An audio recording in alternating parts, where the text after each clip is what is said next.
반갑습니다. 박성철 교수와 함께하는 기독교 사상사 시작하도록 하겠습니다. 반갑습니다, 교수님. 네, 안녕하십니까. 네, 우리가 저번 주에 그 얘기했어요. 칼바르트의 사회주의적 시각 내지는 신학 탐광하는 데 가서 이제 했던 목회 생활이 있었고, 네. 그리고 자편비례서 이제 예. 목회 생활이죠. 나중에 소비에트의 그 사회주의를 보면서 좀 실망했다. 네, 뭐 좀 더 정확하게 이제 러시아 내전을 통해서 사회주의 혁명을 일으킨 사람들 내부에서 갈등이 있는 걸 보면서 굉장히 그걸 이제 부정적으로 뭐 묘사하고 또 이해한 기록들이 이제 최근에 이제 책으로 출간됐죠. 학자가 아니고 설교자, 이거 목회자였기 때문에 그 우리가 그때 했던 얘기 중에 그 로마서 강해가 참 어렵다. 이런 얘기까지 했던 것 같아요. 그렇죠. 이제 굉장히 독특한 정체성을 가지신 분이라고 볼 수 있어요. 그러니까 물론 뭐 바르트에 대해서는 다양하게 볼 수 있지만 본인 스스로가 흔히 말하는 학문적인 과정 이런 것을 체계적으로 밟은 분이 아니잖아요. 박사 논문을 쓰거나 하빌리타치온 논문을 쓰거나 뭐 이런 어떤 요즘 이제 학자들에게 요구되어지는 그런 어떤 과정이라고 하는 것과 관계없이 정말 신학적 독특성과 어떤 창의력을 가지고 본인의 길을 이제 개척한 사람이니까 연구자가 아니다. 뭐 정말 독특한 신학자라고 볼 수 있죠. 그래서 오늘은 어떤 이야기를 해주실 건지요? 지난번에 다양한 이야기를 했지만 네네. 주로 이제 벤저백스 신학 관련된 이야기를 했던 것 같아요. 네네네. 바르트 스스로 이제 하나님의 말씀의 신학이라고 이제 부르기를 좋아했고, 근데 중요한 것은 어떻든 1918년 혹은 1921년부터 32년 혹은 이제 교회교약 1권이 나오기 전까지 34년까지 뭐 보통 한 10여 년 정도를 이제 벤저백스 신학 시기라고 하는데, 바르트 신학에서 제일 많이 알려진 것은 이제 이 시기의 신학이긴 맞아요. 그런데 어쨌든 바르트의 후기 신학은 벤저백스 신학으로만은 이제 담아낼 수가 없기 때문에 벤저백스 신학이 결국에 이제 깨어지게 되는 게 뭐 에밀 브루노와의 이제 자연신학 논쟁, 불투만하고 이제 부활 논쟁을 거치게 되면서 결국에는 벤저백스 신학이라고 하는 것이 이제 깨어지게 되고, 바르트는 이제 34년 이후부터는 본 대학에서 교수하다가 나치에서 쫓겨서 바젤 대학으로 가고 나서부터는 본격적으로 이제 교회교약을 쓰기 시작했고, 뭐 교회교약이라고 하는 것 자체가 양이 굉장히 많기는 합니다만은 핵심적인 개념은 이제 신앙의 유비라고 하는 개념이 제일 중요한 거니까 여기서 출발하는 거니까 이제 중요하다기보다 거기서 출발하니까 이제 그것이 왜 그 이전의 변조백적 신학과 차이가 보이느냐, 요걸 이해하면 이제 그 많은 이제 교회교약을 이해하는 데 도움이 될 것 같아요. 아, 그 교회 교약이 설명되어지는 게 아니라 이해하는 데 도움이 되는 거군요. 네네. 그러면 그 오늘 교회 교약 이야기를 해주시겠네요. 네, 그렇죠. 자연신학 논쟁과 이제 부활 논쟁은 제가 이전 강의에서도 몇 번 이제 이야기를 했기 때문에 뭐 반복할 필요는 없을 것 같고요. 이제 가장 중요한 것은 벤저백스 신학이 그러면 자유주의 신학과 어떤 이제 가장 큰 차이가 있느냐로 이야기할 때, 바르트가 이제 자유주의 신학을 가장 많이 비판했던 것은 하나님 나라를 윤리적 체계로 이해하면서 그러면 그리스도인들의 윤리적 삶의 문제와 그다음에 이성을 통한 근대 사회에서의 어떤 기독교적 삶의 실천 이런 걸 이제 원래는 자유주의 신학도 그런 걸 이제 강조하려고 했는데, 결론적으로는 20세기 초 되면 1910년 정도 되면 우리가 흔히 이제 알려져 있는 역사적 예수 연구. 그렇죠. 한국에서도 되게 많이 유행했던 때가 있었죠. 근데 독일 같은 경우는 20세기 초에 이게 막 본격적으로 시작되면서 뜨거워지기 시작했거든요. 그러니까 바르트 입장에서는 그 벤저백스 신학의 그 어떤 추구 자체, 지향 자체는 틀리진 않은데, 역사적 예수 연구라고 하는 게 이제 지나치게 신앙적 예수에 삼하고, 그다음에 우리가 흔히 말하는 역사적 예수, 원래 정말 팔레스타인에서 활동했던 예수의 가르침 사이에 어떤 차이가 있다라는 전제 속에서 들어가는 거기 때문에, 성경에는 굉장히 다양한 예수님에 대한 기록이 있기 때문에 어떤 이거를 하나로 통합할 때 굉장히 문제가 있거든요. 통합하면 좋기나 이해하는 데 도움이 되는데, 문제는 통합이라고 하는 게 항상 어떤 문제 생기냐면 개별 성경이나 개별 기록이 가지고 있는 그 독특성이라고 하는 걸 무시해버리는 성향을 가지고 있어요. 지금 우리 설교가 그렇지 않습니까? 그렇죠. 네. 마태, 마가, 누가, 요한이 있는데 네. 솔직히 거의 설교 들어보면 마태복음하고 마가복음하고 큰 차이 없고 누가복음하고 마태복음 큰 차이가 없고 이렇게 그냥 한 책이잖아요. 그렇죠. 설교에서는 한 책이야 그냥. 공간복음은 뭐 그렇다 하더라도 요한복음하고 공간복음은 예수를 바라보는 시각 자체가 아예 자체가 다른데 그런 것들이 전혀 특징이 안 드러나는 거죠. 근데 이제 역사적 예수 연구의 가장 큰 뭐랄까죠, 신학적 기여라고 그러면 그런 특징들을 잘 드러낸 거예요. 그러니까 그런 특징을 잘 드러냈는데, 부정적 측면은 뭐냐면 그런 특징을 드러내기 위해서 예수에 대한 연구 집중을 하다 보니 예수에 대한 연구뿐만 아니라 하나님에 대한 연구로 이제 이게 확장되면서 하나님 자체를 신앙의 대상이 아니라 연구의 대상으로 이렇게 전락시켜 버린 거예요. 원래 자유주의 즉 신학의 지향점 자체는 근대 사회 혹은 이성이 기반되어 있는 사회 속에서 그리스도인들의 삶의 실천이 어떤 쪽으로 나가야 되느냐를 고민한 거예요. 그래서 하나님 나라 자체를 초월적으로 이야기하기보다 이제 윤리적 가치로서 이해를 했는데 20세기 초 그다음 19세기 말 되면 원래 의도와는 관계없이 하나님 자체를 대상화하고 성경 자체를 믿음의 어떤 그 문서가 아닌 연구의 대상으로 이제 전락시켜 버렸다라고 바르트는 이해를 한 거예요. 아, 우리의 이제 어쨌든 신앙의 대상을 네네. 연구의 대상으로 전락시켜 버려서 구원과 상관없는 수준으로 내려버렸네요. 예, 그리고 이제 그렇게 연구를 해버리면 다른 데 철학 문서들, 예를 들어 플라톤이나 아리스토텔레스 책을 우리가 연구하는 것처럼 성경도 이제 그런 식으로 연구를 해버리게 되는 거죠. 근데 그래 되면 뭘 상실하게 되면 종교학적 측면에서는 성서에 대한 연구가 의미를 가질 수는 있지만 신학이라고 말하기는 힘들어 버리는 거예요. 신학의 목적이 결국에는 경배 대상으로서 하나님을 알기 위해서 연구를 한 건데 이런 그 20세기 자유주의 신학의 어떤 후기 특히 이제 20세기 가까이 오게 되면 이제 그런 식의 어떤 원래 신학이 가지고 있는 어떤 특성 이런 것들을 무시하는 것처럼 바르트는 이해를 했어요. 그리고 저 바르트뿐만 아니라 불트만이나 다른 뭐 고어가텐 같은 사람들도 그 당시에 젊은 신학자라고 하는 사람들이 그렇게 이해를 했기 때문에 그러다 보면 이제 더 이상 이게 신학이 아니고 이제 종교학이 되어버리는 거죠. 그러니까 이제 바르트의 글 속에서 이제 변주학교 신학이든 교회교약이든 공통적으로 등장하는 게 기독교를 종교로서 바라봐서는 안 되고 진리를 추구하는 사람들의 어떤 공동체로 자꾸 바라봐야 된다라고 하는 게 그럼 기독교는 종교가 아니라 이런 의미가 아니고 종교학적 의미에서 한의 학문의 의미. 학문으로서 이제 바라봐서는 안 되고 어떤 신학이라고 하는 건 진리를 따르는 사람들이 그것을 믿는 고백을 통해서 이루어진 거니까 네. 예, 그런 식으로 가야 된다고 이야기를 한 거. 그래서 이제 강조한 게 뭐냐면 쉐렌 케르케고르의 개념을 가져와 가지고 인간과 물질도 엄연하게 근본적 차이가 있고 영적 존재로서 인간과 어떤 하나님 사이에서도 분명한 차이가 있고 그런데 그러면 신학을 하는 사람들이 하나님을 인간처럼 생각을 해가지고 하나님과 인간 사이의 질적 차이 혹은 본질적 차이를 무시한 상태에서 신학을 한다는 게 말이 되냐? 그건 안 되죠. 그렇죠. 네. 그래서 이제 그 바르트가 이제 그 특히 로마서 2판에서 이제 강조했던 게 하나님과 인간 사이의 질적 차이인 거예요. 그러니까 그런 질적 차이가 존재하는데 우리가 이성을 통해서 하나님을 다 파악할 수 있다고 생각하는 거 혹은 하나님을 이성을 통해서 파악하는 것만이 기독교라고 말하는 것은 종교학으로는 의미가 있을지 모르겠지만 신학적으로는 그렇게 접근해서는 안 된다라고 이야기를 한 거죠. 너무 당연한 얘기 아닙니까? 그렇죠. 근데 이제 하나님을 우리가 이해하는 것 수준으로 이렇게 하나님을 규정해 버리는 거는 안 된다는 말인 거잖아요. 네, 그게 이제 그 변주교 신학의 출발점인 거예요.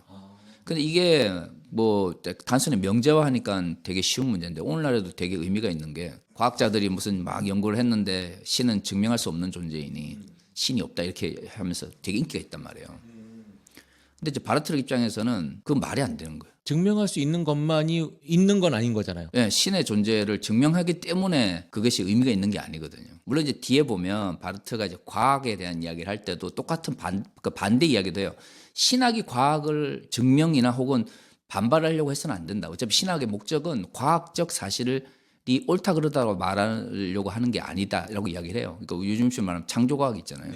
말이 안 되는 거예요. 바르트 입장에서는. 차원이 다른 이야기들인 네네. 거잖아요. 서로 자기들의 영역이 있는 거잖아요. 그래서 바르트 입장에서는 과학을 통해서 신학을 증명하거나 아니면 뭐 참과 거짓을 이야기하려고 해서도 안 되고 신학도 과학의 어떤 참과 거짓을 신학적으로 증명하려고 해서는 안 되는 거예요. 서로 영역이 달라. 영역이 다른 거예요. 네. 그게 이제 변주학적 신학의 어떤 출발점인 거죠. 하나님과 인간 사이의 질적 차이. 그러니까 이성을 통해서 하나님을 다 파악하려고 해서는 안 되고 기본적으로는 하나님을 경배의 대상 혹은 신앙의 대상으로서 바라봐야 된다. 이게 이제 변주학적 신학의 출발점이에요. 죄송한 얘기지만 너무 뻔하고 기본적인 이야기 아닙니까? 그렇죠. 우리는 이제 그걸 뻔한 이야기를 하는데 근데 문제는 21세기에도 그 뻔한 이야기를 못 받아들이는 사람이 많잖아요. 그렇죠. 창조과학회가 될 그렇죠. 여전히 창조과학회 같은 사람도 네, 있고 네. 득세하고 있는 상황이니까. 그다음에 이제 과학자들이나 소위 말하는 은밀한 의미의 이제 과학 연구하시는 분들 중에서 자신의 이제 영역을 뛰어넘어 가지고 뭐 신에 대해서 이제 과학을 가지고 유사과학 하시는 분이 계시죠. 뭐 있잖아요. 네, 네. 그러니까 그런 사람들이 인기가 있단 말이에요. 근데 그게 너무나 당연한 것 같지만 실질적으로 당연한 것처럼 받아들이지 않는 사람들이 많아요. 그게 이제 당연하다고 받아들인 사람들은 진짜 합리적인 사람들인 거고 창조과학회 분들 뭐 지금 타겟팅이 되거나 뭐 대표적이어서 그렇지 그분들 말고도 그 외에도 굉장히 많은 사람들이 있고 또 그분들이 와서 강연을 하거나 뭐 이렇게 하면 또 심지어 굉장히 많이 모여요. 이성적으로 성경을 어떻게 우리가 믿어볼까 싶은 거죠. 그 욕망이 있는 거지. 어쩜 안 되더라라는 말이죠. 그러니까 그게 참 안타까운 게 뭐냐면 본인들은 그게 뭐랄까 하나님의 말씀을 엄청 신뢰하는 거라고 생각할지 모르지만 내재적 기제라고 그러네. 동기? 스콜라 철학하고 크게 차이가 없어요. 본인들이 그렇게 비판했던 개신교인들 중에 스콜라 철학 이야기하면 엄청 싫어하거든요. 특히 토마스 아퀴나스 그러면 막 카톨릭의 뭐 신학 대전을 쓴 사람이라고 그래요. 엄청 싫어하는데 그런 욕망 자체가 토마스 아퀴나스의 신학 대전하고 그거 큰 차이가 없어요. 이성을 통해서 신의 존재를 증명할 수 있다. 신앙은 이성적이다. 그 생각과 그런 주장들이 별 다를 바가 없는 거죠. 그러니까 그런 의미에서 이제 바르트가 변종적 신학을 출발하면서 하나님과 인간 사이의 질적 차이를 강조하고 하나님을 경배의 대상 혹은 신앙의 대상으로 바라보면서 신학은 시작해야 된다라고 하는 거는 사실 엄청난 이제 명제죠. 그래서 바르트의 이제 그 로마서 2판 같은 경우에 당시에 이제 자유주의 신학자 입장에서 볼 때는 거대한 이제 신학의 어떤 사상의 어떤 전환점을 가져오게 된 거예요. 네네. 그러니까 우리는 이제 너무 당연하지만 그 이전에 신학들이 그런 흐름이 있었기 때문에 그런 당연한 이야기를 했을 때 거대한 전환을 가지고 있었던 거죠. 로마서 2판이 나오고 나서 이제 교회 교의학 요 책이 이제 쓰여지게 되는 거네요. 네, 그렇죠. 이제 만약에 이제 변주국 신학 자체가 그런 어떤 사상 자체가 큰 문제가 없이 확장만 가능했으면 이제 교회교육이 안 났을 거예요. 하나님과 인간 사이의 질적 차이를 강조하고 신앙의 대상으로 하나님을 강조하는 것 자체는 새로운 신학을 가능케 하는 큰 전환이었는데 이제 문제는 그 변주국 신학을 같이 했던 사람들 초기에는 불투만, 브루노, 고 같은 사람들 다 같이 했거든요. 근데 이 사람들 사이에서 이 하나님과 인간 사이의 질적 차이를 바라보는 관점의 차이가 좀 있었던 거예요. 변주국 신학은 이성을 가지고 신학을 다 이해하려고 하지 말라라는 게 이제 기본적으로 전제인데 그러면 이제 그 변주국 신학 내에서 그럼 이성이 역할이 없냐? 있다고 그러면 도대체 어느 정도의 역할을 할 수 있느냐? 요거에 있어서 변주국 신학자들마다 입장 차이가 좀 있었던 거예요. 왜냐하면 바르트 역시도 변주국 신학이라고 하면서 교부들의 변증법이든 종교개혁자의 변증법이라는 걸 이야기를 했잖아요. 그러니까 신앙의 대상으로서 하나님을 접근하는 것은 다 동의를 하는데 그렇다고 해서 그러면 하나님을 체계적으로 혹은 논리적으로 이해하는 것 자체가 불가능하다라고 말을 하진 않았거든요. 만약 그게 불가능하다고 했으면 오래 논쟁이 없었을 거예요. 그냥 믿으면 되니까. 그 솔직히 그러면 경고주의 운동으로의 폐기지 이게 변주국의 신학이 될 수가 없거든. 경배의 대상으로서 하나님을 이야기하고 그다음에 하나님과 인간 사이의 질적 차이를 강조했지만 이성의 역할이 있는 거예요. 그러니까 이제 변증법적 신학인 거예요. 그럼 이성의 역할이 어떻게 그 안에 들어갈 수가 있을까요? 그러니까 변주국의 신학 초중반에는 이 이성의 역할에 대한 생각들이 그렇게 큰 대립이 일어나지는 않았어요. 왜냐하면 어쨌든 이제 기본적인 변주국 신학을 세워야 되니까 자유주의 신학을 비판하는 쪽에 이제 많이 이제 집중되어 있었고 모든 게 그렇잖아요. 반대되는 공동의 적을 비판할 때는 그 내부에 있는 차이라고 하는 게 잘 안 드러나요. 근데 이제 어느 정도 비판이 끝나고 이제 더 이상 자유주의 신학이라고 하는 것은 20세기 이후 1920년대 이후부터는 큰 영향을 미치지 못한다고 생각하게 되면 이제 결국 서로의 생각의 차이가 이제 드러나게 되는 거죠. 더구나 이제 독일 같은 경우는 그때 이제 나치의 등장이라고 하는 게 막 본격화되기 시작한 거예요. 많은 분들이 에밀 브루노의 자연신학 논쟁을 단순히 신학 논쟁이라고 생각을 하시는데 바르트가 에밀 브루노의 자연신학을 굉장히 비판적으로 그 정말 신랄하게 요즘 입장에서부터는 너무 좀 심하게까지 비판한 이유는 에밀 브루노의 그 자연신학이라고 하는 게 잘못하면 나치즘을 정당화해 줄 수 있는 도구로 사용될 수 있다라는 위기감을 가지고 있었거든요. 그래서 신학적인 부분도 물론 차이가 있었지만 그런 이제 정치적인 요인들이 두 사람 사이의 자연신학 논쟁을 더 격화시킨 요인이 되었거든요. 말씀하신 것처럼 초기에는 공동회적인 자유주의 신학을 무너뜨리기 위해서 막 노력을 했는데 어느 자리 잡히고 나니까 내부에 있었던 서로의 차이가 이제 드러나기 시작했고 이게 이제 나치의 등장을 통해서 이제 뭐랄까 정치적인 문제가 이제 결합이 되면서 이게 복잡해지기 시작한 거예요. 더 이상 이게 예전처럼 함께 갈 수 없게 되는 운동이 되어버린 거죠. 그래서 이제 자연신학 논쟁 같은 경우에는 이제 브루너 같은 경우는 이성의 역할을 좀 더 강조를 하고 싶어 하니까 하나님과 인간 사이의 접촉점이라고 하는 개념을 가지고 하나님께서 인간들이 이해할 수 있는 어떤 접촉점으로서 이성의 역할을 어느 정도 허락하셨다. 여기서 이제 끝나면 큰 문제가 없는데 이게 뭐냐면 이제 자연신학이 기반이다 이렇게 이제 나가게 되는 거죠. 바르트 입장에서는 접촉점도 마음에 안 들었는데 그 접촉점이라고 하는 개념을 가지고 자연신학을 정당화하니까 바르트는 이제 자연신학 자체가 어떤 스콜라 철학의 이제 유물이고 그 신앙도 결국에는 이성을 통해서 증명 혹은 뭐 이해할 수 있는 거니까 결국에는 신앙보다 더 우위에 있는 게 이성인 거예요. 바르트 입장에서는 이성을 너무 강조하다 보면 결국에는 국가와 교회의 관계에 있어서도 국가의 우월성이라고 하는 게 더 강조될 수 있다고 생각한 거예요. 브루노 자체는 뭐 그렇게까지 나가지는 않지만 바르트 입장에서는 이성과 신앙의 관계 속에서 접촉점을 인정하고 자연신학의 가능성을 인정을 해버리면 어떤 논리적으로는 이성이 신앙 위에 우위에 있게 되는 거고 그게 이제 확장이 되면 국가가 교회보다도 우위에 있게 되는데 가뜩이나 독일 사회가 지금 국가의 중요성을 강조하면서 교회가 막 종속되어가는 분위기가 일어나고 있는데 브루노식의 자연신학 자체를 인정해버리면 그런 논리로 이제 전환될 수 있다는 생각을 한 거죠. 그런 것들이 겹쳐진 거예요. 노파심이 너무 많았군요. 이분이. 하나의 문제뿐만 아니라 단순히 신학 논쟁만으로는 그렇게 날 수가 없는 거죠. 네.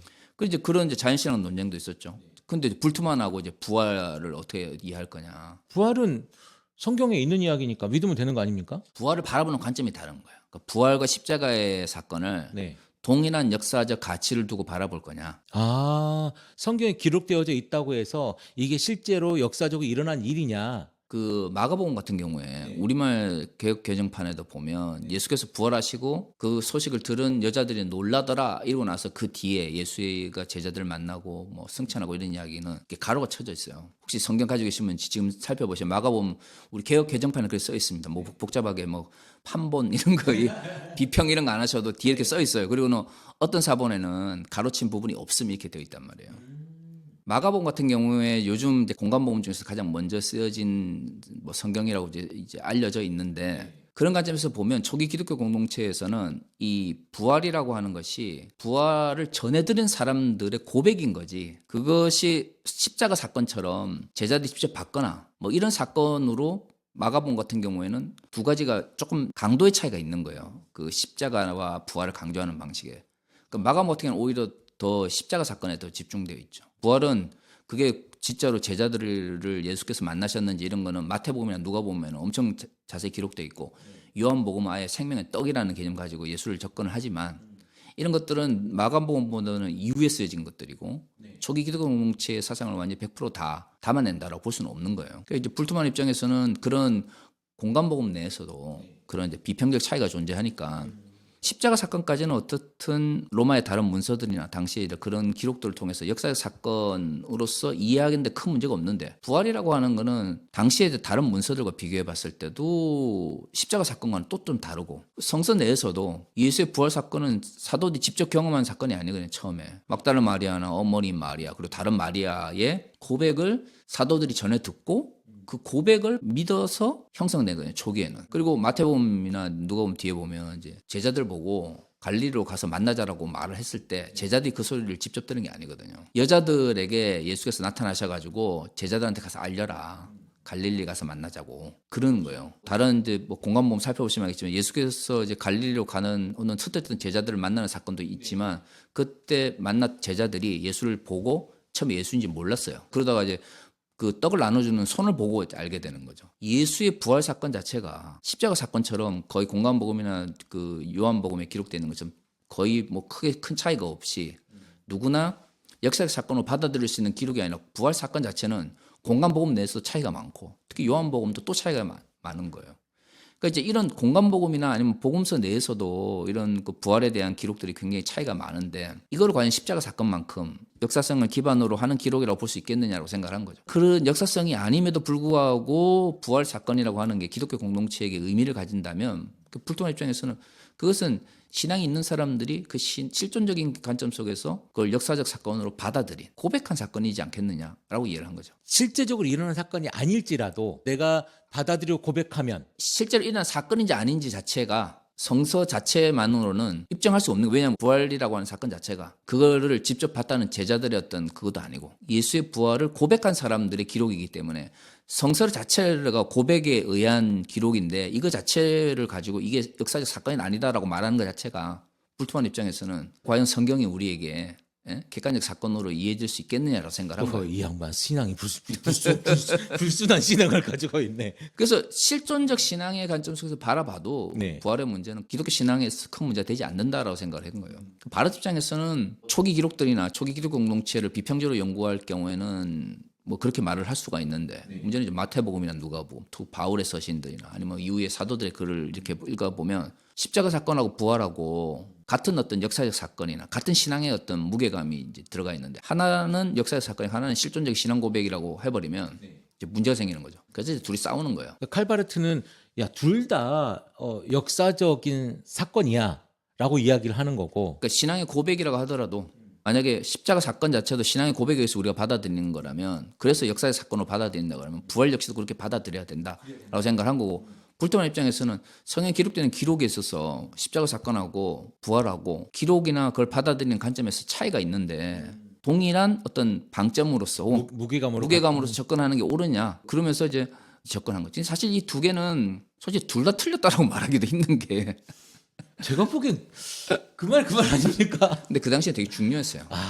이분들 참 그 작은 거 하나 가지고 싸우는 걸 보면 왜냐하면 이제 부활 논쟁 자체가 그 자유주의 신학을 어떻게 이해할 건가의 문제와 밀접하게 연결돼 있었기 때문에 더구나 1920년대부터 본격화된 이 역사적 예수 연구가 그 이전에 있잖아요. 그러니까 우리는 역사적 예수 연구라고 하는 게 다 정리되고 뭐 역사적 예수 연구도 한계가 있다. 어느 정도까지 한계가 있느냐 뭐 이런 것까지 우리 다 정리가 된 상태에서 우리는 그걸 받아들이고 지금의 우리는 모든 걸 다 알고 있는 상태이고 알고 있는 상태에서 받아들이니까 문제가 없는데 그때는 논쟁이 시작된 게 1930년대란 말이에요. 그러니까 20년대 변조적 신학이 시작돼서 20년대 후반부터 이제 본격적으로 이제 갈등이 생기고 30년대 이 부활 논쟁이든 뭐 자연신학 논쟁이 이런 게 막 심화되면서 이제 갈등이 생겼는데 불과 10여 년 전에 독일 사회에서 굉장히 뜨거웠던 신학하시는 분들이 가장 뜨거웠던 주제는 역사적 예수 연구였던 거죠. 그러니까 아직 여전히 역사적 예수 연구라고 하는 게 신학에서 굉장히 중요한 신학적 주제인데 그래도 불토만 같은 경우는 거기서 한 걸음 더 나아가서 역사적 예수 연구 자체보다도 이제 비평에 의한 성서 연구나 그다음에 실존적 접근했다는 측면에서는 너무나 뛰어난 거거든요.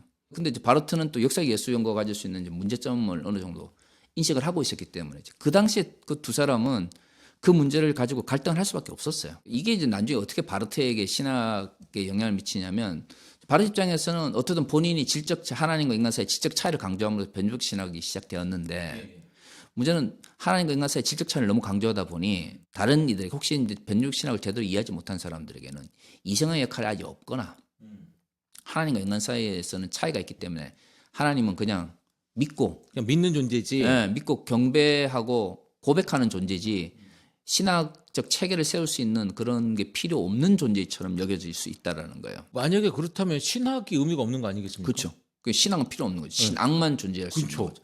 그래서 이제 바르트 입장에서는 그런 신학 논쟁들을 거치면서 그 자신의 생각과 다른 사람들을 비판했지만 그런 어떤 이성의 문제에 대해서 무시할 수 없다라는 어떤 신학적 어떤 뭐랄까요 성찰의 계기가 됐던 거예요. 그런 것들이. 이성은 존재하니까. 이성 존재하고 또 신학 실질적으로 우리가 하나님을 이성적으로 연구를 하고 있으니까 하고 있고. 해왔고 그러면서 이제 교회학으로 넘어가게 되면서 그럼 도대체 이성의 역할은 뭐냐 신학에 있어서를 이제 연구하기 시작했는데 그러면 이성을 이제 강조했던 전통적인 신학 방식은 스콜라 철학이고 스콜라 철학의 핵심은 이성을 통해서 하나님의 존재를 증명할 수 있는 거다. 그럼 왜 그러냐? 존재의 유비, 즉 하나님과 인간 사이에서 하나님의 신앙도 이성적이고 이성을 통해서 또 하나님의 신앙도 증명할 수 있고 이런 이제 스콜라 철학의 전제 조건이 있었단 말이에요. 신존재 증명. 예, 신존재 증명으로. 그래서 이제 존재의 유비라는 말을 쓰는 거죠. 그러니까 유비라고 하는 게 결국 서로 다른 두 대상 속에서 공통점이 있더라는 거예요. 다르지만. 예, 다르지만 연관성이 있더라는 거예요. 그러므로 눈에 보이거나 아니면 사람들이 이성적으로 파악할 수 있는 걸 통해서 유추 혹은 뭔가를 이끌어낼 수 있다라는 거죠. 눈에 보이지 않거나 서로 달라 보이는 대상에 대한 어떤 진실 혹은 사실을 알 수 있다. 이게 이제 유비인 거죠. 그러니까 존재 유비라고 하는 것은 이성을 통해서 눈에 보이는 인간이나 사물을 연구를 하면 하나님께서 인간을 만드셨고 사물을 만드셨으니 그 사이에 사물이나 인간을 통해서 하나님을 이해할 수 있는 어떤 공통점이 있다라는 거예요. 그러니까 하나님이 해놓은 것에 대한 발자국을 찾아보는 거잖아요. 네네. 그러니까 스콜라처럼 그래서 이제 그 눈에 보이는 대상이나 인간을 연구하다 보면 하나님에 대한 어떤 본질적 요소를 이해할 수 있다라는 거예요. 그래서 토마스 아퀴나스 같은 경우에는 하나님의 존재도 이성적으로 증명할 수 있고 성경에 기록되어 있는 그 기적의 일부도 이성적으로 증명할 수 있다고 생각을 했어요. 무리수가 있네요. 뭐 그렇죠. 그래서 이제 나중에 둔스 스코투스나 윌리엄 오커 같은 사람들이 이제 토마스 아퀴나스를 비판하면서 후기 스콜라 철학에 등장하게 되고 후기 스콜라 철학의 등장이 결국 종교개혁으로 이어지게 되는 게 스콜라 철학의 몰락으로 이어지기 때문인 거죠. 그런 측면에서 이제 유비라고 하는 용어 자체가 개신교 신학자한테는 좋은 의미가 아닌 거예요. 근데 이제 바르트 입장에서는 성경에서 하나님에 대해서 묘사한 대부분은 뭐냐면 하나님 자체를 형이사학적으로 묘사한 게 아니고 예수의 가르침을 분석을 해보면 결국 다 하나님과 인간을 닮은 점, 형상, 비유 아니면 그 유비, 유추 뭐 이런 걸 통해서 하나님을 묘사를 했더라 이거예요. 천국은 이런 것이니 네네. 뭐 이런 것처럼. 예수께서는 유비를 통해서 하나님 나라든 하나님을 설명을 하셨다는 거죠. 그게 만약 불가능하다면 그렇게 설명을 안 하셨겠지. 그렇겠죠. 예. 근데 바르트 입장에서는 그러면 어떻게 하면 예수께서 설명하셨던 그런 많은 비유와 아니면 유비적 방법론을 신학적으로 수용하면서도 스콜라 철학을 피할 수 있느냐라고 했을 때 예수께서 선포하신 다양한 형태의 비유나 아니면 유비적 방법론은 믿지 않는 사람들이 이성을 통해서 그걸 바라봤을 때는 의미가 없다라는 거예요. 그렇죠. 믿는 사람들한테만 의미가 있는 예. 거겠죠. 신앙의 전제가 돼야 예수의 가르침 속에 비유나 유비적 방법론이 의미를 가진다는 거예요. 그렇죠. 우리도 요즘에 전도를 할 때 하나님 당신을 사랑하십니다라고 하는 건 이들이 하나님을 믿어야 있다라고 하는 건 전제하에 고의하게 되는 거지. 생판 하나님과 아무런 상관도 없고 인지하지도 못하는 상태에서 하나님은 당신을 사랑하십니다. 하나님께 회개 기도하시면 구원받습니다. 이게 어떤 의미가 있겠냐는 예. 거죠. 그래서 신앙을 전제로 했을 때에만 예수의 비유나 아니면 유비적 방법론은 이성적으로 파악될 수 있는 것이다 라고 생각을 한 거예요. 그래서 유비란 방법을 사용을 하지만 존재의 유비처럼 믿는 사람 믿지 않는 사람인데 이성을 통해서 하나님을 파악할 수 있다가 아니라 신앙을 전제로 해야만 그 유비가 의미를 가진다라는 의미에서 신앙의 유비라고 하는 거죠. 또 역으로 생각해 보면 믿는 사람이라면 굳이 이성적 유비가 필요 없 고백하면 되는 사람들이었던 건데 그런 사람들의 공동체였는데 경건주의 운동에서는 그랬죠. 경건주의 운동에서는 그 이전에 전통적인 신앙이다 아니면 그 교회의 역사 속에서 고백되어졌던 그 신앙을 고백을 하면 그게 곧 구원에 이르는 방법이었는데 그래서 이제 경건주의 운동은 보면 이성에 대한 고민들이 그렇게 많지가 않아요. 그래서 그게 하나님에 대한 두려움을 기반으로 하는 믿음이었기 때문에 어떤 윤리적 삶이나 실천적 삶 혹은 경건한 삶으로 이끄는 데는 되게 도움이 됐는데 이게 이제 18세기 후반으로 넘어가게 되면 경건주의 운동도 뭐와 이제 결합하게 되면 열광주의와 이제 결합을 하게 되면서 되게 이제 좋지 못한 모습들로 나타나기 시작하거든요. 광신도가 되는군요. 예, 뭐 전부는 아니라 할지라도 그런 모습이 나타나기 시작해요. 경건주의 운동 자체는 무조건 이제 경건주의 운동이 좋다가 아니라 경건주의 운동도 어느 정도 이제 18세기 넘어가게 되면 이것들에 대한 부작용들이 나타나기 시작하고 그래서 이제 19세기 되면 자유주의 신학이 나타나서 그런 때 열광주의를 경험을 했잖아요. 그래서 이제 이런 열광주의로는 그 기독교가 올바로 살아남을 수 없다. 이성을 통해서 하나님을 파악하고 근대적 사회 속에 적합한 기독교를 만들어야 된다라는 생각이 있었기 때문에 자유주의 신학이 등장한 거예요. 근데 바르트 입장에서는 자유주의 신학도 마음에 안 들고 그렇다고 해서 경건주의 운동에 가지고 있는 열광주의도 피해야 되니까 그래서 사용한 게 신앙의 유비인 거죠. 유비라고 하는 말은 이성이 필요하다는 말이고 이성이라고 하는 것은 신앙이 없이도 존재하거나 의미가 있는 게 아니니까 신앙이 전제로 되어야만 예수께서 하셨던 다양한 비유와 아니면 다양한 형태의 어떤 은유나 이런 것들이 의미를 가지고 또는 그것은 어차피 우리가 성경에 기록된 거니까 성서를 해석해야 되고 또 그걸 분석해야 되니까 이성이 필요하다라는 의미에서 이제 신앙의 유비라는 바르트 자체가 신앙의 유비라는 말을 이렇게 얘기하보다도 이후에 이제 사람들이 바르트 신학을 신앙의 유비라는 용어를 통해서 설명한 이유가 이제 바로 그거예요. 그래서 이제 흔히 이제 교회교리학을 이야기할 때 그 신앙의 유비 혹은 유비의 신학이라고 이야기를 하는 거죠. 왜냐하면 교회교리학 자체가 바르트가 그 34년에 일권 나왔을 때 서문에도 그렇게 이야기하거든요. 이전까지 교회 이야기하면 사람이 다 형이사학적인 체계를 이야기하더라.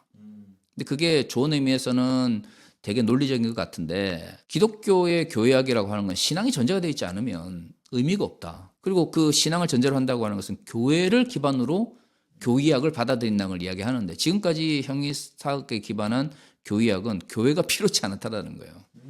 아니면 교회를 벗어나서도 얼마든지 교의학이 가능하더라 이거예요. 그러니까 바르트 입장에서는 중세 수준의 이야기 아닙니까? 네, 그러니까 그런 식의 교회학은 오늘날은 더 이상 의미가 없는 거예요. 교회를 기반으로 계시를 믿고 신앙을 가진 사람들에게 그럼 논리적으로 하나님을 어떻게 설명할 것인가에 대해서 고민해야 된다. 그래서 제목도 이제 키르키르의 도그마틱에서 교회학인 거죠. 그럼 전도형 책자는 아니네요. 그건 아니죠. 교회 안에 있는 사람들에게 하나님을 설명하고 교회를 설명하는 네. 교육용 책자네요. 교육령이라고 하면 새로운 신학 체계를 세우고 싶었던 거죠. 일본에서 이제 모르십니다. 그게 이제 바르트의 원래 의도였는지는 알 수 없지만 결국에는 일본은 이제 신론에서 시작하거든요.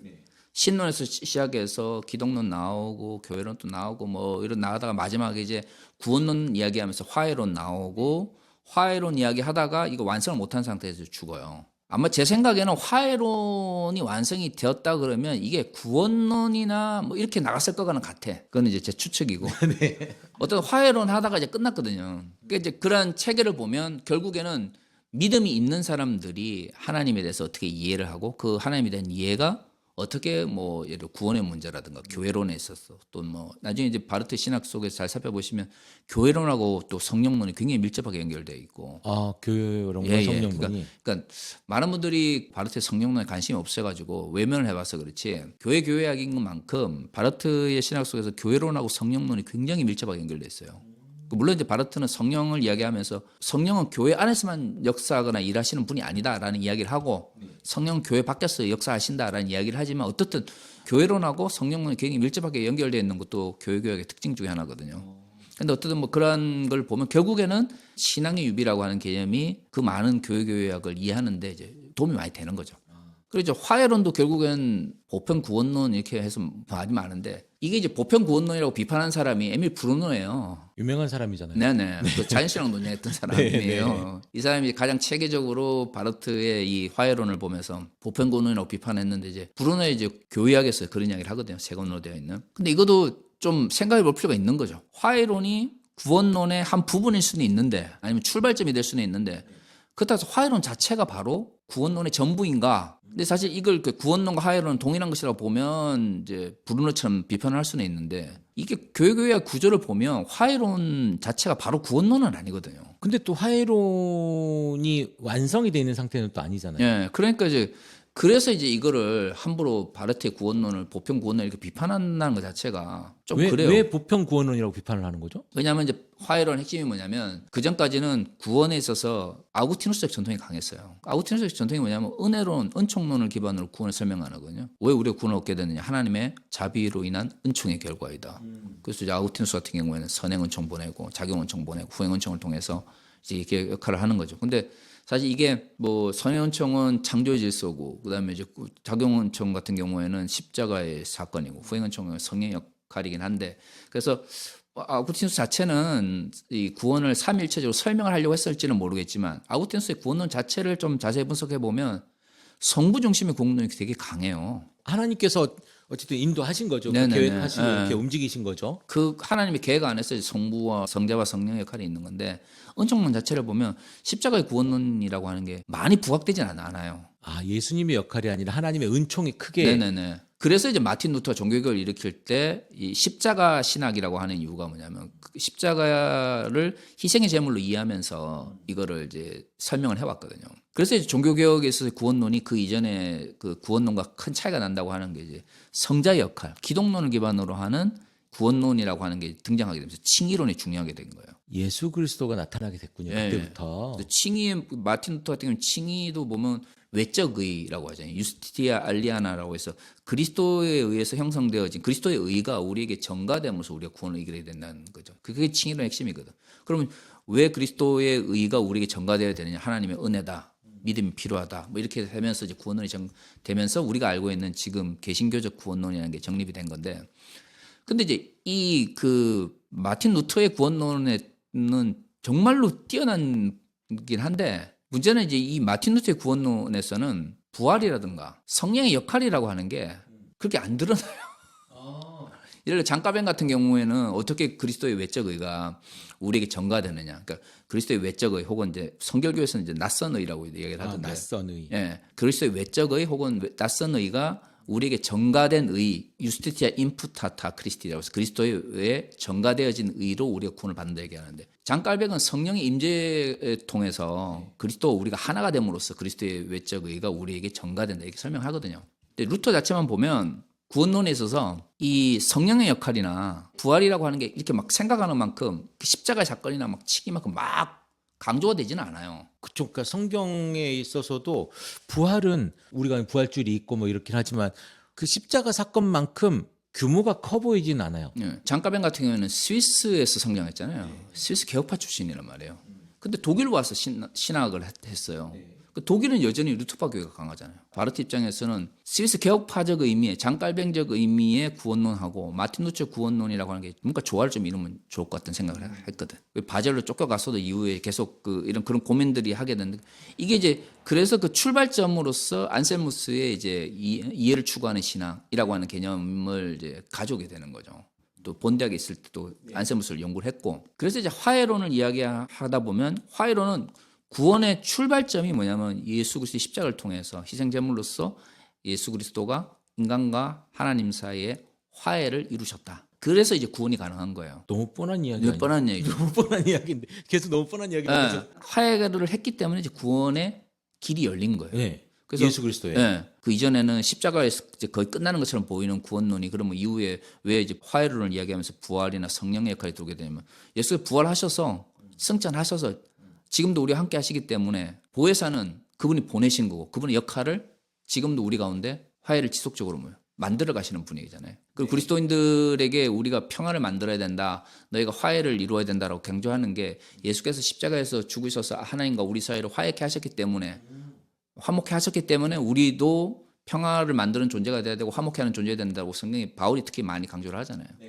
그렇기 때문에 이제 화해론이 들어오게 되면서 뭔가 좀 루터에게서 많이 강조가 안 되어졌던 부분 또 스위스 개혁파만으로도 뭔가 좀 부족해 보이고 뭔가 루터파만으로도 부족해 보이는 이런 그 구원론을 십자가, 부활, 성령의 오심이라는 개념을 통해서 이제 설명을 할 수 있다고 생각한 거예요. 바르트 스스로는. 그래서 이제 화해론을 구원론의 출발점으로 시작을 한 거고 그래서 이제 구원론의 전제 조건으로서 그 십자가를 통한 하나님과 인간 사이의 화해, 화목 이런 용어를 이제 가져오게 된 거죠. 그래서 이제 이러한 그 화해론을 살펴보면 그 이전에 그 변제불교 신학에서 신앙이 유비로 넘어가게 되는 사이에 있었던 그 신학적 논쟁들이 바르트의 신학에 굉장히 많은 영향을 미쳤다. 단순히 논쟁을 해서 내가 이겼다 이게 아니고 그런 논쟁을 거치면서 자신의 의견을 물론 이제 강화하는 쪽으로도 사용되었지만 그 논쟁들이 바르트의 신학 속에서는 새로운 성찰을 또 안겨다 주게 되는 거죠. 그렇겠죠. 예. 그래서 이제 그런 신학들이 이후에 브루너 같은 경우에는 이후에 64년까지던가 자신의 교회학을 계속 써내요. 3권으로 되어 있는 교회학이 64년인가 뭐 이렇게 끝나게 되는데 바르트가 68년에 죽거든요. 네. 화해론이 이제 교회학의 마지막 부분에 나오게 되는 것도 이제 구원론 부분이고 브루너든 이런 다양한 사람들이 바르트의 교회학이나 그 이전에 이제 구원론을 변제불교 신학 속에서 강조했던 부분에 대한 비판을 계속했고 바르트가 나름 거기에 대해서 뭐 비교적 잘 어떤 뭐랄까 방어를 했지만 그런 비판들이 바르트의 신학 속에서 꽤 성장 혹은 성숙을 이끄는데 도움이 됐던 거예요. 당연히 그렇겠죠. 그렇죠. 네. 그 결과가 어떻게 보면 이제 화해론이라고 볼 수 있는 거죠. 아, 그러면 이 교회학의 가장 무게감을 많이 차지하는 부분이 화해론. 교회의 핵심이라고 볼 수 있어요. 아, 그러니까 이제 어느 누구도 우리가 그 사람 머릿속에 들어가 보지 않았기 때문에 예를 들어 34년에 그 교회가 1권을 써낼 때부터 네. 아예 화해론을 목적으로 썼는지까지는 우리가 알 수가 없죠. 근데 그걸 미완성했어요. 근데 어쨌든 이제 화해론 자체가 뭐 어쨌든 지금 이제 바르트 연구하시는 분들 입장에는 완성된 건 아니잖아요. 그리고 그쵸. 화해론 자체는 완성되었을지 모르겠지만 화해론 자체를 완전히 바르트의 구원론이라고 말할 수 있는가 이건 또 다른 문제거든요. 화해론이 구원론인가? 그건 왜냐면 시작일 수는 있겠으나. 네, 시작일 수는 있으나 이거 자체가 전부인가? 예를 들어 마틴 루터의 신학에 있어서 칭의론이 구원론에 있어서 굉장히 중요한 부분인데 칭의론 자체가 구원론이 전부 다인가? 이렇게 말해볼 수 있잖아요. 많이 다른 이야기 아닙니까? 그렇죠, 그렇죠. 마찬가지로 화해론의 핵심이긴 한데 네. 구원론에 있어서 그럼 화해론 자체가 구원론의 전부인가? 이렇게 또 말하기는 또 그렇단 말이에요. 그래서 이제 화해론이 교회교약의 핵심이긴 한데 그러면 교회교약은 화해론만을 이야기하기 위해서 교회교약을 썼느냐? 그러면 교회론 그 교회교약 속에 등장하는 교회론, 교회를 뛰어넘는 성령의 역사 뭐 이런 것들은 교회교약에서 중요하지 않냐? 아니면 교회교약 1권을 중심으로 형성된 신론 또나 바르트가 중요하게 생각했던 삼위일체론 같은 경우에는 그러면 교회교육의 핵심이 아니냐 이렇게 볼 수가 있기 때문에 핵심이긴 합니다만은 중요한 것은 그런 다양성에 대한 연구가 이제 중요한데 지금까지 바르트를 이제 부정적으로 보신 분들은 일단 바르트의 화해론을 기반으로 보편 구원론 그러니까 바르트의 이제 교회학은 연구할 필요가 없어 이렇게 돼버리는 거예요. 그건 틀렸다라고 해버리는 거잖아요. 그렇죠. 틀렸다고 해버리는 거죠. 네. 그리고 이제 진짜 말도 안 되는 주장 중 하나가 알미니안주의 이렇게 해버리는 거죠. 바르트의 구원론은 알미니안주의. 보편 구원이니 알미니안주의다. 이렇게 그러니까 저는 전혀 생뚱맞은 비판 아닙니까? 제 말이 그 말이에요. 그러니까 바르트의 교회 교약을 원체 연구한 사람들이 많잖아요, 우리나라에. 그러니까 뭐 제 주장만이 옳다라고 볼 수는 없고, 그리고 이제 그런 역사적 측면에서 바라보시는 분도 있지만 교육을 하나의 이제 닫혀진 체계로 보고서 연구하시는 분들도 분명히 있을 거예요. 근데 뭐든 다 좋은데 성급한 비판은 좀 피해야 된다라는 거죠. 그런 이제 바르트 그런 거 신학 좋아하시잖아요. 좋아하죠. 그게 문제예요. 그래도 깔끔하고 바르트 재밌- 신학을 좀 이렇게 크게 보고 네. 교육개혁도 34년에 나와가지고 바르트가 68년에 죽는데 화해론의 마지막 부분은 바르트 죽고 나서 나왔어요. 그것도 2000년도 초기에. 혹시 그것도 비서가 쓴 겁니까? 뭐 그 이후에 이제 남은 자료들, 그러니까 그 지금 제가 독일에 있을 때 그 교육개혁 그 마지막 부분 다스 크리스틀리히 레벤이라고 해서 그리스도인의 삶이라고 해가지고 그 책이 나왔는데 바르트가 이제 58년, 59년 되면 건강이 굉장히 안 좋은 상태에서 바젤 대학에서 막 사람들을 엄청 많이 모아놓고 강의하지 못하고 소수의 사람들을 대상으로 이 화해론 강의를 해요. 요 강의안 모아가지고 나온 게 이제 지금 최근에 나온 다스 크리스틀리히 레벤 그리스도인의 삶이라고 하는 책으로 나온 거예요. 마지막 이제 결말 네, 부분. 화해론의 그래도 가장 마지막 원형이 아닐까 뭐 이렇게 이야기를 하시는 분들이 있는데 뭐 강의를 이제 어쨌든 잘 맞춰가지고 네네. 한 거니까. 이제 그런 이제 관점에서 보면 58년, 59년이잖아요. 34년에 첫 권이 나오고 책이 거의 20년 가까이 기록되었는데 이런 그 바르트의 20년 동안의 생각의 어떤 변화들이 이 어떻게 보면 교육개혁 속에 담겨져 있잖아요. 그러면 이걸 조금 더 역사적 관점에서 좀 이해를 하거나 분석하려고 하는 노력도 좀 있어야 되거든요. 근데 너무 이 바르트의 열렬한 추정과 열렬한 비난이 이게 겹치다 보니까 양쪽 모두에서 너무 바르트의 신학 그러면 너무 쉽게 성급하게 단정하고 막 이런 게 나오니까 그래서 어떻게 보면 바르트 연구한 사람들은 되게 많지만 바르트의 신학을 통해서 한국의 어떤 신학이 좀 더 성숙된 방향으로 나가거나 다양한 어떤 신학적 논쟁을 통해서 신학적 다양성이 확보되기보다는 바르트를 연구했으니까 내가 현대 신학 다 알아라든가 아니면 바르트는 알미니언주의야 이런 식의 어떤 양극단만이 존재를 하는 것 같아요. 근데 그런 식의 어떤 바르트 신학에 대한 이해가 정말로 바르트 신학에 도움이 되는 이해를 하는데 도움이 되는지 그걸 잘 모르겠어요. 그러니까 우리처럼 이제 배우는 사람, 배워야 될 사람은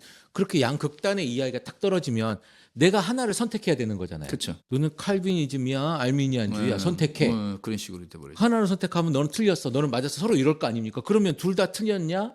또 그것도 아니야. 그럼 둘 다 맞냐? 또 그것도 아니야. 그러면 뭐야? 우린 질문할 수밖에 없는 거거든요. 그러니까 어쨌든 우리가 신앙을 잘하기 위해서 이루어지는 일들이잖아요. 이 모든 일들이 편가르기가 아니고 내 이득을 위하는 게 아니고 그러면 좀 잘 가르쳐주면 좋겠어요. 열심히 공부하시는 분들이. 그러니까 그런 어떤 그 사상에 대한 네. 극단적인 성급한 평가? 저는 이제 그걸 이데올로기화라고 하는데 그렇게 이데올로기화하면 모르겠습니다. 그냥 단순하게 이해하는 데는 도움이 될지 모르겠지만 한 사람의 사상 아니면 정말 한 시대를 이끌어가는 사람의 사상을 그런 식으로 이데올로기화해서 이해를 하는 게 과연 도움이 되는지. 막스에 대한 이해도 교조주의적 막스주의 해가지고 막스 연구하시는 분들 내에서도 막 논란이 많잖아요.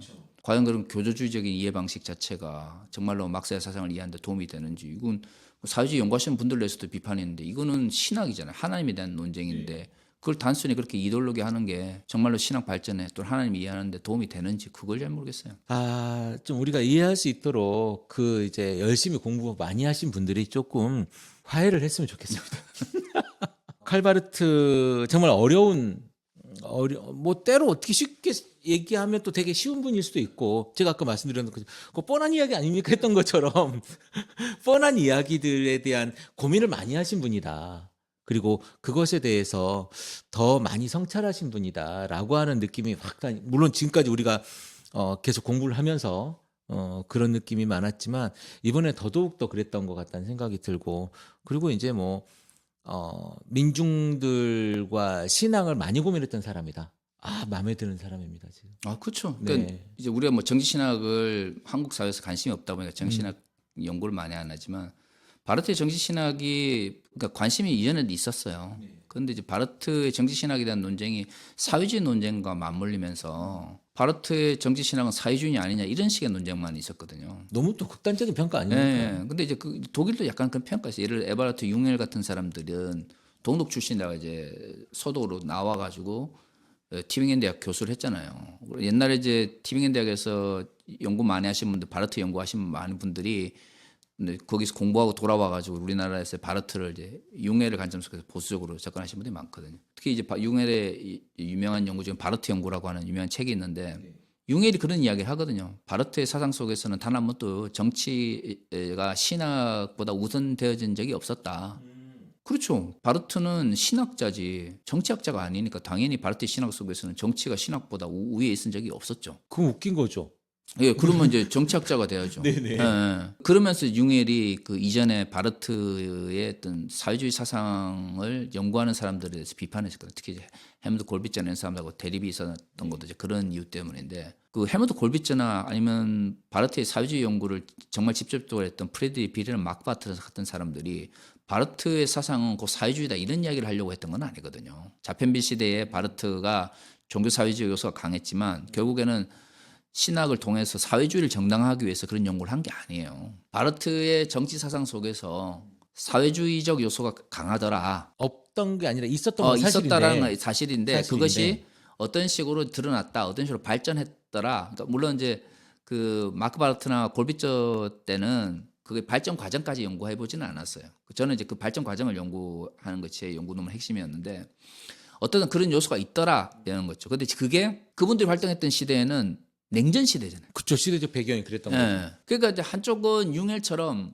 정치가 신학에 우선된 적이 없다. 그러니까 정치 신학이나 정치 윤리는 필요 없다. 사회주의적 요소는 의미가 없다. 이렇게 극단적으로 가거나 아니면 한쪽에서는 사회주의여야 한다. 이렇게 돼버리는 거예요. 예를 들어 몰트만이 85년에 정치 신학 정치 윤리라는 책을 쓰면서 바르트의 사상 속에서 여전히 어떻든 사민주의적 요소가 남아있더라라고 하면서 80년대 상황 속에서 재해석하거든요.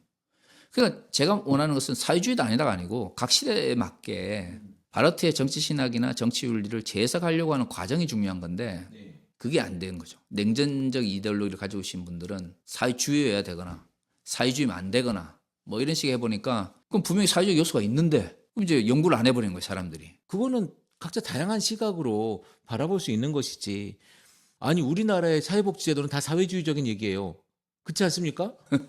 그러면 우리나라가 사회주의 국가냐? 뭐 이런 거 뭐가 다릅니까? 그래서 좀 넓게 보면 좋겠다라는 생각이 듭니다. 그렇죠. 제 말이 그 말이에요. 네. 그러니까 21세기잖아요. 네. 그리고 그러한 논쟁들이 일어났던 게 1970년대 6.8혁명 터지고 70년대 독일 사회, 서구 사회, 그리고 80년대 어느 정도 정리되고 그리고 90년대 또 관심이 없어졌다가 또 21세기 들어가지고 또 그런 어떤 다양한 그 극우적인 어떤 운동들이 서구에서 또 유행되다 보니까 또 관심들이 또 드러나기 시작하고 시대에 따라 계속 바뀌는 거니까 그런 어떤 시대에 맞게 적합한 형태의 어떤 연구들이 계속 나와야 되는데 사상의 이데올로기화가 가로막고 있는 거죠. 근데 특히 한국의 신학 그 풍토는 그런 게 강해요. 그리고 거기에 이제 끼지 못하면 아예 학문적인 어떤 담론 자체를 펼칠 수가 없으니까. 그래야 살아남을 수 있는 학문 풍토가 그렇죠. 아닌가 싶습니다. 그러니까 살아남을 수밖에 없는데. 네. 살아남으려면 줄 서야 되고. 네. 근데 그거는 제가 볼 때는 결국엔 신학적 다양성을 네. 약화시키는 거죠. 오늘 우리 그 칼바르트에 대해서 두 편에 걸쳐서 교수님하고 이야기를 나눠봤는데 참 많은 이야기를 했던 사람, 그러나 결국은 구원이 무엇인지를 이야기하고 싶었던 사람이었던 것 같습니다. 그리고 다시 한번 학문의 줄서기를 비판했던 우리 교수님의 이야기. 네, 오늘 우리 칼바르트 이야기는 여기까지 하면 좋겠고요. 우리 다음에 어떤 신학자가 기다리고 있나요? 뭐 이제 현대 신학자를 좀 하면서 그래도 불트만 이야기 좀 하고 그래도 방금 나왔던 우리 네네. 이야기 속에 한참 나왔던 불트만 이야기를 좀 해야 될 거예요. 많은 분들이 제가 바르트 연구를 했다 그러면 불트만 나쁜 놈이지 이런 이야기를 바라는데 둘이 싸웠다고. 예, 싸웠다고 자꾸 불트만 나쁘지 이렇게 이야기를 하는데 네, 바르트를 연구해도 불트만을 얼마든지 긍정적으로 볼 수 있다라는 건 이야기를 해주고 싶어요. 알겠습니다. 다음에는 그 불트만 이야기로 채워보도록 하겠습니다. 오늘 여기까지 할까요? 수고하셨습니다, 교수님. 네, 수고하셨습니다.